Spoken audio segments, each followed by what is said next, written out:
are back on the sunny corner of Glenwood and Lunt in downtown Rogers Park, where breaking news, folks. I don't know if any of the rest of you saw this, but RogersPark.com said that we're getting a Walmart. I know.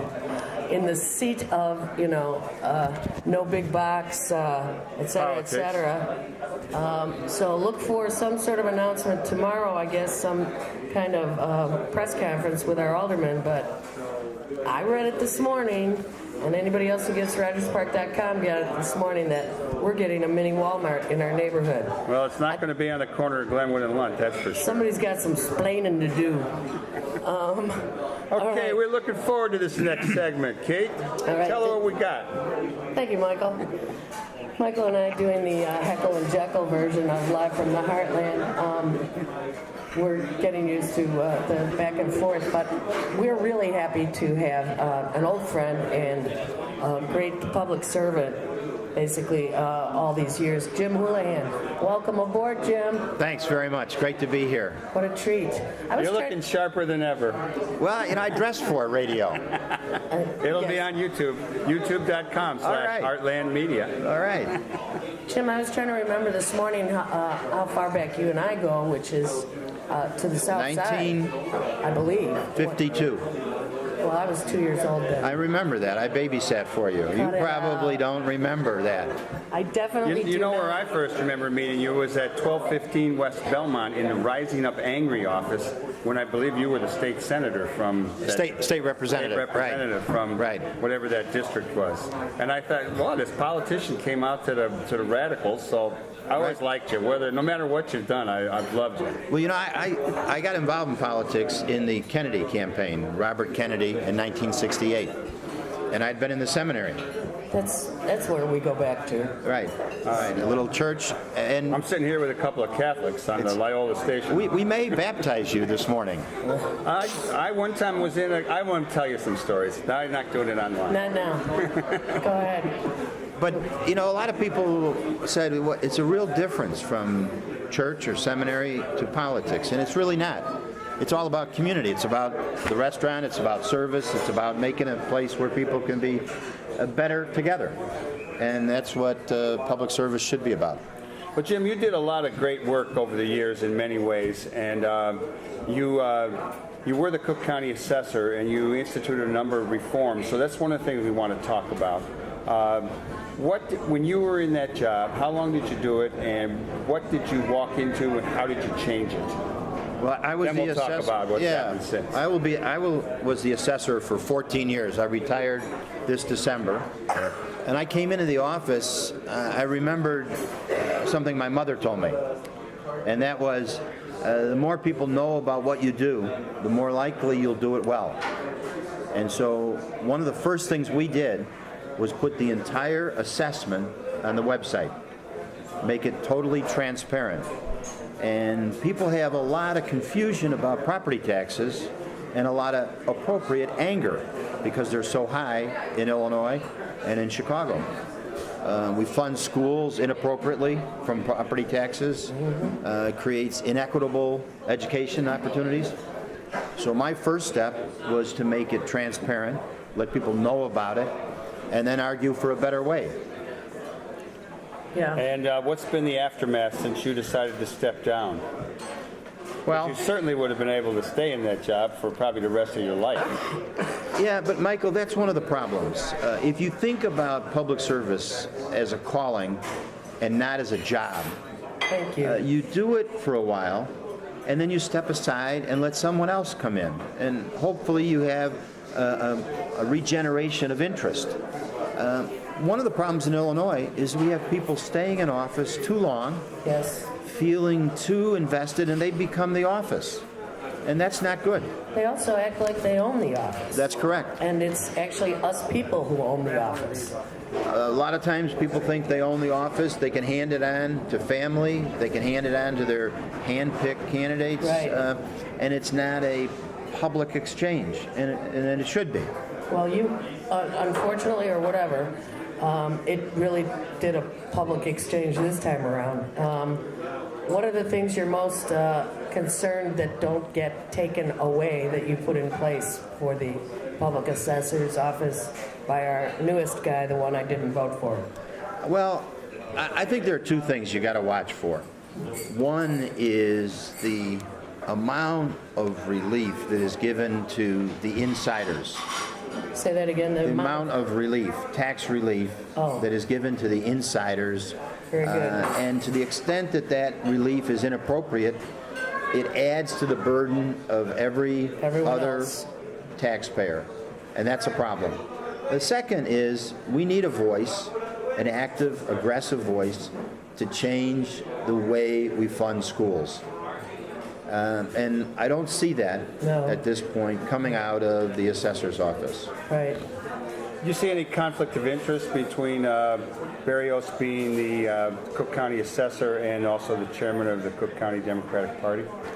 Well, there's been all sorts of articles that have suggested that Joe's involvement as a lobbyist, Joe's involvement as a party official raises questions of conflict.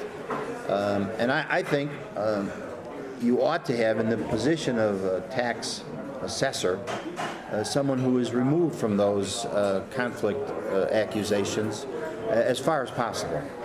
So I think if people can make their own judgment about it, but personally I feel it's a little inappropriate. What do you think about the field that was in the race for the assessor's job? I mean, initially, I don't know if I'm correct or not, but Andrea Aurelia was thinking about running. I think a number of progressive people, perhaps yourself, were looking in her direction, and that campaign didn't happen for a lot of reasons. Probably the one that hits most of the good candidates who don't run is money. But I don't know how strong a race anyone else ran. Well, Forrest Claypool stepped up while it was late in the process and it presented some problems. He ran a very strong and vigorous campaign. I was a supporter of Forrest. And he got 200,000 less votes than Barrios. Yes, but the significant problem was that in that race, the partisanship between Republicans and Democrats was so intense that without any support, any money spent, or any real campaign, the Republican candidate got over 200,000 votes. If the Republican candidate, who was a failed Evanston Township assessor and unable to keep her job in that position, hadn't gotten those votes, Forrest Claypool would have won. You mean if Republicans had the opportunity to vote for Claypool? Well, they had the opportunity if they had taken advantage of it. Right, they did have that. Yeah, they did. And as I say, what happened was in the intensity of the Senate race with Kirk and Janulius and the governor's race and the Obama bashing, there was a strong, I'm going to vote Democrat.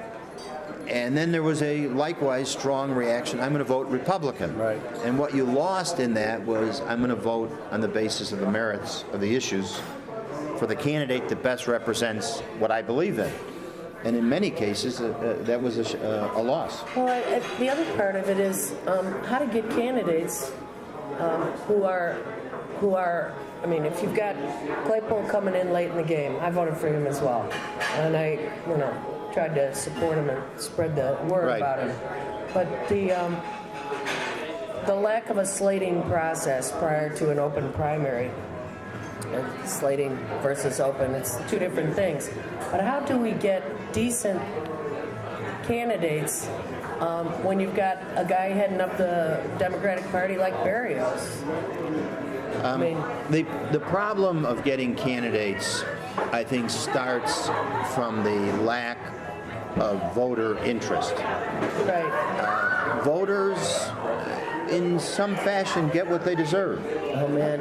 Voters are not stepping up and taking the time, whether it's the local aldermanic elections or whether it's the countywide elections. People are not looking at this as an invested interest that they have. And then you get the resulting problem that Michael talked about, where you have money. it is very expensive to run a campaign. How can we get around that? There's been a lot of discussion and really no good solutions. So, while Michael was just running around trying to find out where There's the some music sound is coming coming over from. the air. Right. It's the music of love, Michael. Just relax and enjoy it. I always feel like when voters are saying, I agree, voters get what they deserve. On the other hand, those of us who continually come out and vote and vote and vote, just, regardless of who we've got to choose from, is that side too. But folks, the easiest thing for everybody to say, and I've done enough knocking on doors to hear this over and over again, is they're all crooks. They're all crooks. They're all corrupt. You know, and you want to go, well, no, there are some good guys. There's not as many, but there are some good guys. And what I always observe is that is the voter protecting what they actually want to care deeply about, which is our democracy. They actually want to believe it's possible. And because they see so much corruption, they don't believe it. Right. They're unable to believe it. So they protect themselves by stepping away. Just take in the area that I was involved in, tax policy. You find a terrible cyclic downward spiral where voters expect service but demand less in taxes. Yeah. We're looking at that on the national basis. Oh, yeah. There's a great story about the desire to have candidates who will tell you, I will not raise your taxes, but I will certainly provide you with these additional services that are so important to your community. And candidates to get elected end up pandering, in many cases, to that public demand. Then they get into office and they cannot keep that pledge, and voters shrug and throw their arms up and say, well, here's another phony. And it's a terrible cycle. And in tax policy, it's the worst. Speaking of tax policy, before we move on to a couple other questions, I want to ask you, what are a couple of things that people should keep on their radar about the current county assessor and issues that we might push so that we are in a better position 4 years from now in the next election with maybe another candidate? Well, I think there are two sets of issues that everybody should look at. One is the transparency of the office. Can we get access to information? Can we examine the decisions of the office easily? Can we look at the tax appeal process, and is it fairly executed?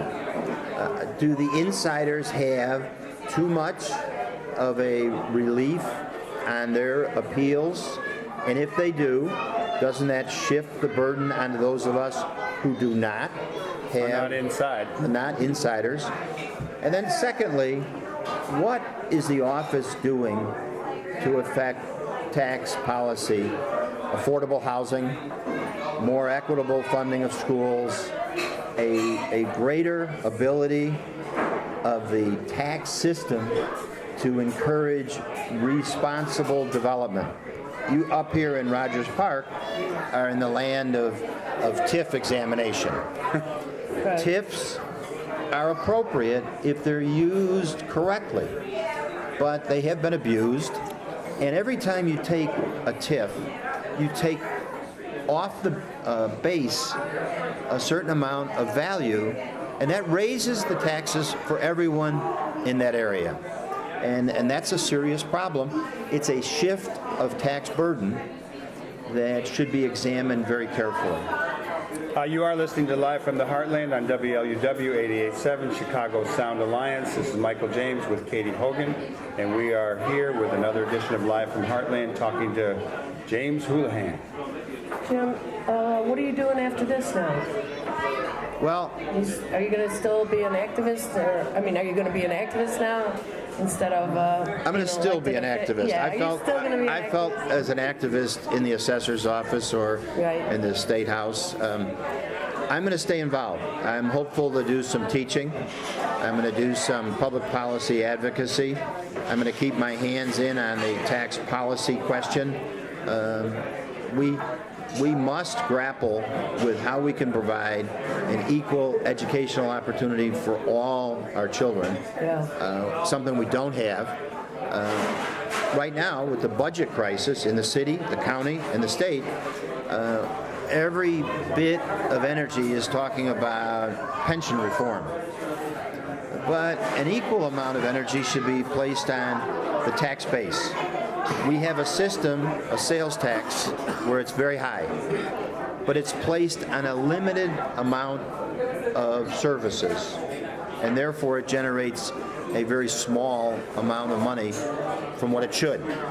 We have an income tax that was relatively low, and we corrected that. We should increase that. And we have a property tax that is outrageous, and we should lower that. And the funding of schools should be the primary responsibility of the state. It's hard to make that argument when the state is broke and not paying all of its providers. But we must continue to raise that need to change how we fund school and how we can make it more equitable. This is a real tricky business, and do you think Pat Quinn is well equipped to grapple with this in Springfield, or does he face the uphill battle it seems like he faces to a lot of us? Well, he faces an uphill battle. Springfield has become paralyzed. And I think it goes back to our earlier conversation about people thinking about being in the legislature as a job. Right. And if you think of it as a job rather than service, what happens is your first thought is, how do I keep my job? Right. And if your first thought is, how do I keep my job, whether it's the speaker or an individual legislator, you become very conservative about what I can do. And you are unwilling to challenge everybody with what solutions should be presented. You then have a paralysis. We've had that for quite some time. That's why we're in such a big problem.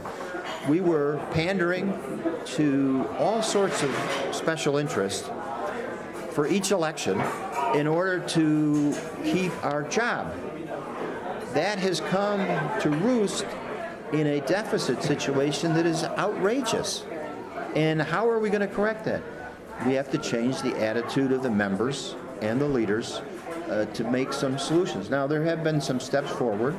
Pat has taken some steps forward. And we need to have a little more civil discussion. Yeah, The right. Republicans and the Democrats must sit down and discuss their differences, of which they are legitimate different perspectives. But it can't be just gotcha politics, where the Republicans say, aha, they're going to raise taxes. That's our brochure in 2 years. Right. The entire dynamic is one of protect my job. That's wrong. I'm going to switch gears a little bit here. You know that I was calling you up a bunch, and for a while you answered my phone calls. There was a lot of talk about you being a candidate for mayor. Right. And, you know, we all got here in Chicago, I think we got thrown a rough curveball. Daley announced pretty late that he was going to step down, and maybe the big switcheroo with Bill Daley going to Washington and Rahm coming back was all in the works. But you were talking seriously about it for a while, and I'm a little bit, I'd just like to hear what you have to say about why you decided at this time in your life not to make that move. Because there were a lot of people that were pushing you. Yes, Michael, and you were one of them. Thank you. Well, I just like to know the mayor, you know what I mean? I stepped down from the assessor's office because I felt I needed a break. I needed to recharge my batteries. The mayor stepped down because I think he felt he needed a break. The problems in the city, I would love to be involved with. I think growing up in the city, I grew up on the south side, moved to the north side. Anybody who has lived in the city and been involved in politics would recognize that being mayor is the most challenging, but at the same time, most rewarding position. When I looked at what I could put together in terms of a coalition, what it needed, I also looked at me personally, and I didn't have at the time the energy for that commitment. And you have to have a total awareness of your abilities and your interest and your energy. And I just didn't have the energy at the time, and I think it's better to step aside than to do something and hope that it will generate your energy. Having said that, I'm looking forward to a year with 2 grandsons or grandchildren coming, and I'm looking forward to recharging my batteries about political involvement and staying involved and committed to the city and to what we can do and helping those elected officials who are interested in making our city a better place. Well, we really enjoyed meeting your son. He brought some students up here recently. Right. And the other thing, though, why don't we, in our closing moments, why don't you tell us what your, give us a kind of what you see out there happening with the new mayor. There's talk about him cutting the council in half. There's talk about him putting money into various of these runoff races to create a more favorable pool for him to swim in. What's your take on him, and what do you think progressives like yourself should do in this time of a new mayor?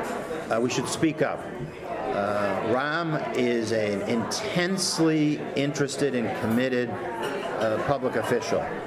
He has an extreme level of energy and focus. A dancer. And he is a dancer. We must play the music so that he dances with the neighborhoods in a way that brings creativity to our city.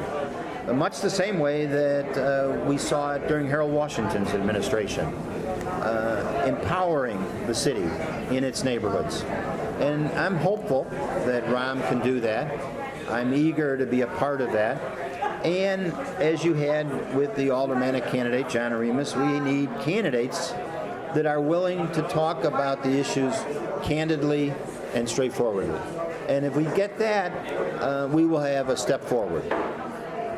Well, I guess I'd like to have about another half hour with you, but will you come back? will you come I back? will come back. Will you serve me breakfast? Yeah, you're getting breakfast yeah. today. All right. You get That's- breakfast that's all you anytime, get. John. I'm happy to come back. You know, what you're doing here at the Heartland is the core of what should be done in every neighborhood. A place where people can talk about issues, eat good food, healthy food, be Drink a beer in or a two. place where the conversation is not just about what the last TV show was, but rather what we should make our neighborhood. We like that. Yeah, and it's a place that offers jobs too. And if there were a Heartland an L stop in each neighborhood, the way there is here, would go a ways towards feeding people as well as employing people. But anyway, 1919 only makes me think of the race war that happened in Chicago. It's a number on Jim's blazer here, Pebble Beach. And we're still not through our racial issues in Chicago. And one of the things that you said about unequal education, it started there when Mayor Daley the First abdicated the school system because all his kids went to parochial schools. Well, the Willis wagons and the problems in school education have been a certain issue that fortunately Mayor Daley II Right, addressed. addressed a bit, yes. And now we need some more energy, and he addressed it, and that's why people should step back, because now we have Rahm Emanuel coming in, and hopefully he will bring additional energy and creativity, because we never solve the problem. No. Our measure of success is how eager we are to attack it. Well, Jim Houlihan, thanks for coming on the show. We're going to see more of you, I'm Okay. sure. You're a good-looking guy. It's great to have you here. Sweetheart, I love you. All right, and you are listening to Live from the Heartland. We are going to take a short musical break. We'll be right back with more Live from the Heartland on WLUW 88.7, Chicago's. Sound Alliance. Be right back. Okay. Did I do all right? Get some breakfast. Did I do all right, sir? We're feeding you. You did great.